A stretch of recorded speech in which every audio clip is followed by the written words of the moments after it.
नमस्कार प्यारे बच्चों। आज सामाजिक अध्ययन में हम पढ़ेंगे कि सन 700 और 1750 के बीच हजार वर्षों के अध्ययन में नए सामाजिक एवं राजनीतिक समूह किस तरह से बने।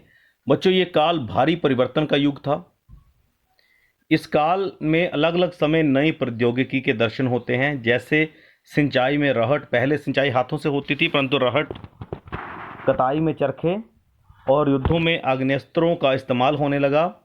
और उपमहाद्वीप, ये भारत की बात हो रही है, कई तरह के नए खान पान भी आए। आलू, मक्का, मिर्च, चाय, कॉफ़ी, ये बाहरी देशों से आए थे।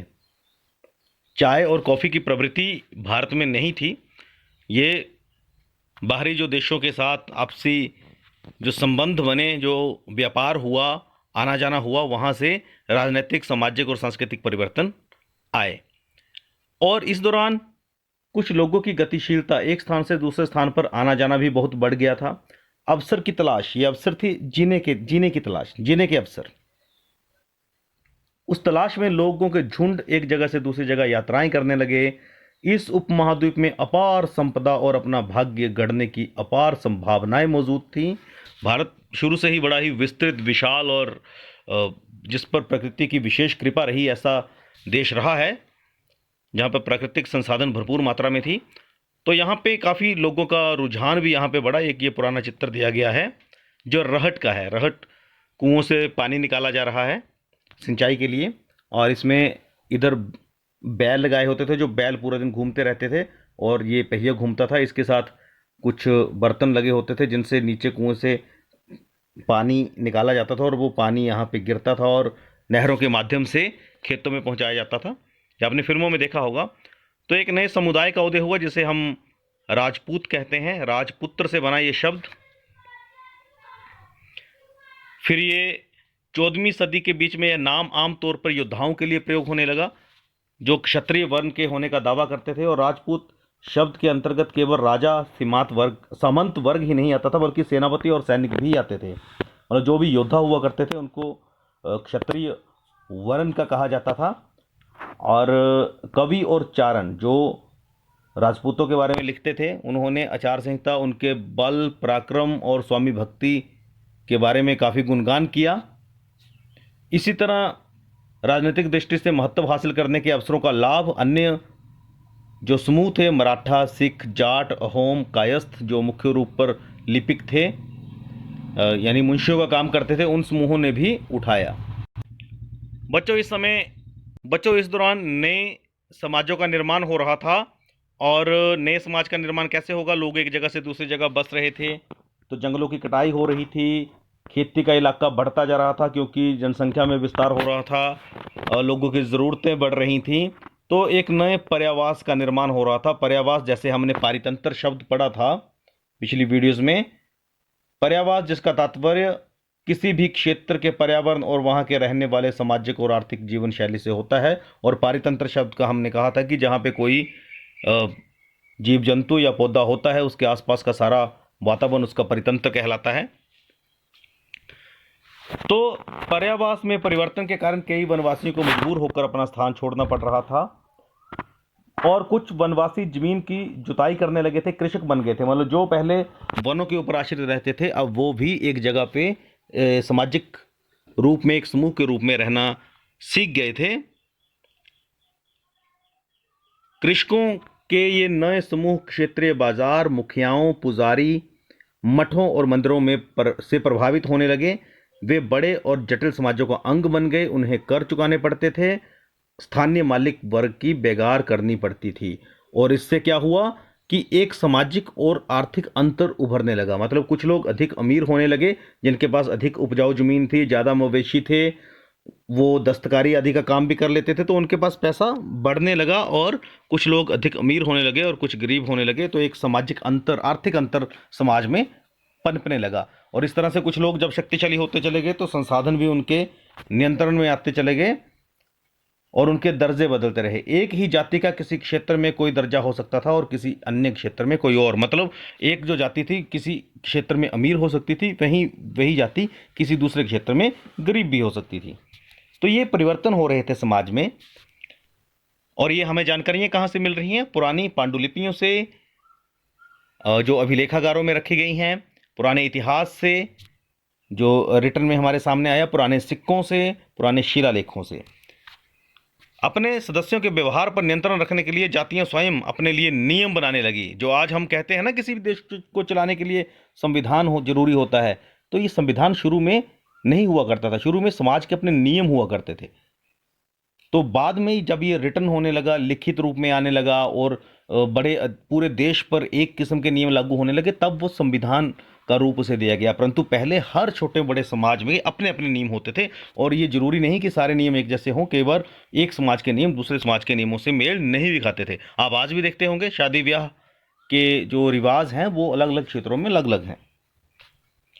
तो अपनी बड़े बुजुर्गों ने मिलकर अपनी पंचायतें एक सभा बनाना शुरू किया, जिसे जाति पंचायत का नाम देने लगा। लेकिन जातियों को अपने निवास के गांव के रिवाजों का पालन भी करना पड़ता था। इसके अलावा कई गांवों पर मुखियाओं का शासन होने लगा। तो ये धीरे धीरे परिवर्तन, जिस तरह से समाज का विकास होने लगा, तो होने लगे थे। और क्षेत्र और साम्राज्य, अगर उससे बात करें तो पहले तो व्यक्ति ने सामाजिक प्राणी होना सीखा। उसके बाद जब धीरे धीरे समाज और विकास करता चला गया, तो जो शक्तिशाली लोग थे वो अपना क्षेत्र और साम्राज्य का विस्तार करने लगे। दिल्ली के सुल्तान गयासुद्दीन बलबन, जिन्होंने 1266 से 1287 तक राज किया, की प्रशंसा में एक संस्कृत प्रशस्ति उनके विशाल साम्राज्य को दर्शाती है। उसमें यह बताया गया कि पूर्व में बंगाल, जिसे गौड़ कहा गया, से लेकर पश्चिम में अफगानिस्तान गजनी तक फैला हुआ था, जिसमें संपूर्ण दक्षिण भारत, जिसे द्रविड़ क्षेत्र कहते हैं, ये भी आ जाता है। तो गौड़ आंध्र, केरल, कर्नाटक, महाराष्ट्र, गुजरात आदि भिन्न भिन्न क्षेत्रों के लोग उसकी सेना के आगे पलायन कर जाते थे। तो ये ऐसा एक प्रशस्ति पत्र में लिखा गया। मैंने पहले कहा, लेखक और चारण जो थे वो भी अपने राजाओं के बारे में ही लिखते थे। हालांकि ये सुनने में बड़ी अतिशयोक्ति लगती है कि इस तरह का कोई राजा हुआ होगा जिसका संपूर्ण भारत के ऊपर ही राज था, जो यहाँ गौड़ प्रदेश से लेके यहाँ गजनी तक और इन क्षेत्रों में दक्षिण भारत में भी था। तो परंतु अब कवियों ने, चारणों ने जो लिखा है, वो, आप एक बात को समझिए कि अगर किसी कवि या चारण को जिस शासक ने रखा है, जो उसे तनख्वाह देता है, उसके जीवन यापन देखता है, तो वो उसके पक्ष में ही लिखेगा। और देखिए, जो मैं बात कह रहा हूं, इतिहासकार विजय अभियान के इन दावों को अतिशयोक्ति मानते हैं, मतलब कुछ ज्यादा ही बढ़ा चढ़ाकर बोला गया कहते हैं।